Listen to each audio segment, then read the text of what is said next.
જીવનમાં ઘણી વખતે એવું થાય છે, પ્રેમ અને લાગણીઓમાં બંધાઈ રહેવું નહીં, એમાંથી ઝડપથી છૂટી જવું. આ બહુ જ વિચિત્ર લાગે છે, પણ આ બહુ સાચું છે. ઘણી વખતે પ્રેમ અને લાગણીઓ એ આપણા પગમાં સાંકળ બની જાય છે. ગુલામી પ્રેમની લાગણીની થઈ જાય છે. આપણી સ્વતંત્રતા બિલકુલ ખતમ, અને તેથી આપણે હવે આગળ નહીં જઈ શકીએ. એમને છોડીને વિકાસ રોકાઈ જશે.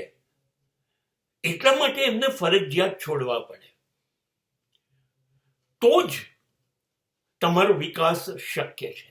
તમે જ વિચારો, એ જ ગોકુળ, એ જ વૃંદાવન, એ જ યમુના, એ જ રાધા, એ જ ગોપીઓ, એ જ યશોદા, એ નંદ બાબા પકડીને કૃષ્ણ બેસી રહ્યા હોત તો એ કુરુક્ષેત્ર ન પહોંચ્યા હોત. કુરુક્ષેત્ર ન પહોંચ્યા હોત તો ક્યારેય એણે ગીતાનું સર્જન ન કર્યું હોત, તો આજે પણ સમાજને ગીતા ન મળી હોત. હા, તમારે છોડવું પડે, બહુ વહાલું ગોકુળ વૃંદાવન, અને ત્યાંના ગોવાળિયાના બદલે તમે આગળ વધ્યા ત્યારે તમે સોનાની દ્વારકાધીશ બન્યા. પણ છોડવું પડે, નહીતર પ્રેમ પગમાં બેડીઓ બની જશે.